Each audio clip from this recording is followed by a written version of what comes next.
14 How frail is humanity, how short is life, how full of trouble. 2 We blossom like a flower and then wither, like a passing shadow, we quickly disappear. 3 Must you keep an eye on such a frail creature, and demand an accounting from me? 4 Who can bring purity out of an impure person? No one. 5 You have decided the length of our lives. You know how many months we will live, and we are not given a minute longer. 6 So leave us alone and let us rest. We are like hired hands, so let us finish our work in peace. 7 Even a tree has more hope.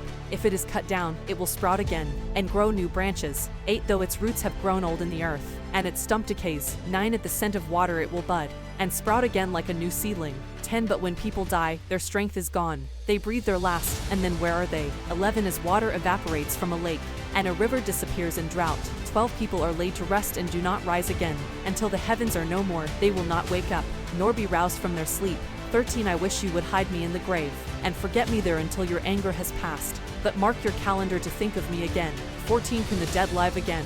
If so, this would give me hope through all my years of struggle, and I would eagerly await the release of death. 15 You would call and I would answer, and you would yearn for me, your handiwork. 16 For then you would guard my steps, instead of watching for my sins. 17 My sins would be sealed in a pouch, and you would cover my guilt. 18 But instead, as mountains fall and crumble, and as rocks fall from a cliff. 19 As water wears away the stones, and floods wash away the soil, so you destroy people's hope. 20 You always overpower them, and they pass from the scene. You disfigure them in death and send them away. 21 They never know if their children grow up in honor, or sink to insignificance. 22 They suffer painfully, their life is full of trouble. Eliphaz's second response to Job. 15 Then Eliphaz the Temanite replied, To a wise man wouldn't answer with such empty talk. You are nothing but a windbag.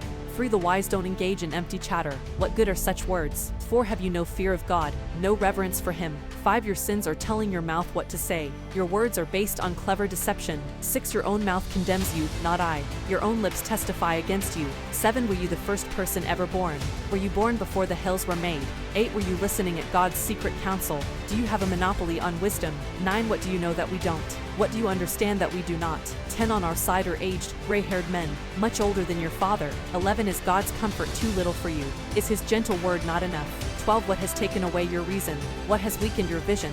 13 That you turn against God, and say all these evil things. 14 Can any mortal be pure? Can anyone born of a woman be just? 15 Look, God does not even trust the angels. Even the heavens are not absolutely pure in his sight. 16 How much less pure is a corrupt and sinful person, with a thirst for wickedness. 17 If you will listen, I will show you. I will answer you from my own experience. 18 And it is confirmed by the reports of wise men, who have heard the same thing from their fathers. 19 From those to whom the land was given, long before any foreigners arrived. 20 The wicked writhe in pain throughout their lives. Years of trouble are stored up for the ruthless. 21 The sound of terror rings in their ears, and even on good days they fear the attack of the destroyer. 22 They dare not go out into the darkness, for fear they will be murdered. 23 They wander around, saying, Where can I find bread? They know their day of destruction is near. 24 That dark day terrifies them.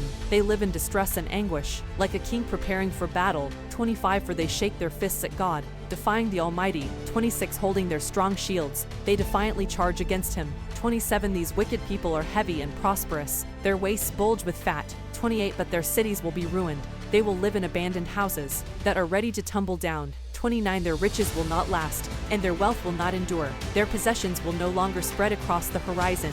30 They will not escape the darkness. The burning sun will wither their shoots, and the breath of God will destroy them. 31 Let them no longer fool themselves by trusting in empty riches, for emptiness will be their only reward. 32 They will be cut down in the prime of life. Their branches will never again be green. 33 They will be like a vine whose grapes are harvested too early, like an olive tree that loses its blossoms before the fruit can form. 34 For the godless are barren. Their homes, enriched through bribery, will burn. 35 They conceive trouble and give birth to evil. Their womb produces deceit. Job's fifth speech, a response to Eliphaz. 16 Then Job spoke again. 2 I have heard all this before. What miserable comforters you are. 3 Won't you ever stop blowing hot air? What makes you keep on talking? 4 I could say the same things if you were in my place. I could spout off criticism and shake my head at you. 5 But if it were me, I would encourage you. I would try to take away your grief. 6 Instead, I suffer if I defend myself, and I suffer no less if I refuse to speak. 7 O God, you have ground me down, and devastated my family. 8 As if to prove I have sinned, you've reduced me to skin and bones. My gaunt flesh testifies against me. 9 God hates me and angrily tears me apart. He snaps his teeth at me, and pierces me with his eyes. 10 People jeer and laugh at me. They slap my cheek in contempt. A mob gathers against me. 11 God has handed me over to sinners. He has tossed me into the hands of the wicked. 12 I was living quietly until he shattered me. He took me by the neck and broke me in pieces. Then he set me up as his target. 13 And now his archers surround me. His arrows pierce me without mercy. The ground is wet with my blood. 14 Again and again he smashes against me, charging at me like a warrior. 15 I wear burlap to show my grief. My pride lies in the dust. 16 My eyes are red with weeping. Dark shadows circle my eyes. 17 Yet I have done no wrong, and my prayer is pure. 18 O earth, do not conceal my blood. Let it cry out on my behalf. 19 Even now my witness is in heaven. My advocate is there on high. 20 My friends scorn me, but I pour out my tears to God. 21 I need someone to mediate between God and me, as a person mediates between friends. 22 For soon I must go down that road, from which I will never return.